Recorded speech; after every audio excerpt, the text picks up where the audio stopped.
নাহিদ রানা ছিটকে গেলেন অস্ট্রেলিয়ার সাথে টেস্ট সিরিজ থেকে। যেই বলারটি বর্তমানে বাংলাদেশের মধ্যে সব থেকে ভালো বলার, সেরা বলার, সেই বলারটি অস্ট্রেলিয়ার মাটিতে খেলতে যেতে পারবে না। যার বলে অস্ট্রেলিয়াকে চ্যালেঞ্জ জানানো যেত, সেই দ্রুত গতির বলারটি বাংলাদেশ সাথে নিয়ে যেতে পারবে না। কেন? এই দায়ভার কি শুধু নাহিদ রানার? যেই ছেলেটি বছরের শুরু থেকেই নিউজিল্যান্ডের সাথে খেললো, টেস্ট খেললো, পাকিস্তানের সাথে টেস্ট সিরিজ খেললো, এমনকি অস্ট্রেলিয়ার সাথে টেস্ট সিরিজ খেললো, টি-20 সিরিজ খেললো, তাকেও কি জিম্বাবুর সাথে খেলতেও যাওয়া লাগে ভাই? বাংলাদেশে কি আর কোনো মাত্র বোলিং নাই? এদের মাথা থেকে ন্যূনতম বুদ্ধিটুকু নাই যে একজন বলারকে কত খেলাইতে পারে? যে প্রতি ঘন্টায় কিলোমিটারে 140 থেকে 145 কিলোমিটার বেগে বল করে বাংলাদেশের সর্বোচ্চ গতি এবং এভারেজ গতি স্টার্টে, তাকে কিভাবে প্রত্যেকটি ম্যাচে কেন খেলাইতে হবে?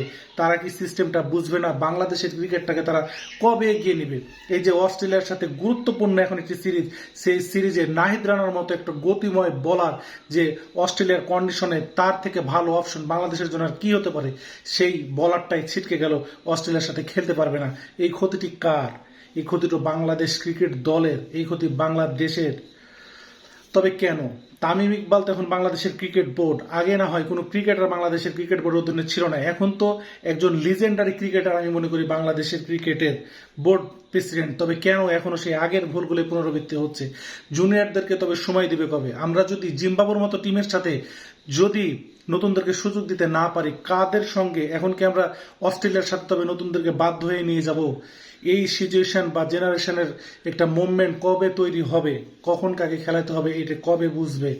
বাংলাদেশের এই অপূরণীয় ক্ষতি আমি চাইবো নাহিদ রানাকে যথেষ্ট এবং যতটুকু ভালো চিকিৎসা দেওয়া যায়, বাংলাদেশে যদি না হয় তাহলে অস্ট্রেলিয়া বা দুবাই এমনকি সিঙ্গাপুর নিয়ে যাও, তার চিকিৎসার সুব্যবস্থা করা দরকার।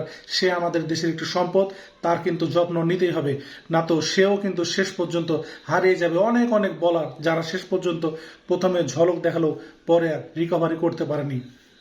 তাই বোর্ডের কাছে আমার অনুরোধ থাকবে, নাহিদ রানার যত্ন নিই, কোন ম্যাচে তাকে খেলাইতে হবে। এই কথাটি আমি আমার আগের একটি ভিডিওতেও বলেছিলাম। নাহিদ রানাকে প্রত্যেকটি ম্যাচে না, সব ম্যাচে না, যেগুলো গুরুত্বপূর্ণ টিমের সাথে খেলা, জিম্বাবুর মতো টিমের সাথে নাহিদ রানাকে খেললেন না। নাহিদ রানা হলো আমাদের সম্পদ, তাই সব জায়গায় অপচয় করিয়েন না। আমার ভিডিওটা কেমন লাগলো বন্ধুরা? যদি ভালো লেগে থাকে অবশ্যই আমার পেজটি ফলো করে দিবেন এবং লাইক, কমেন্ট, শেয়ার দিয়ে ভালো থাকবেন। আসসালামু আলাইকুম।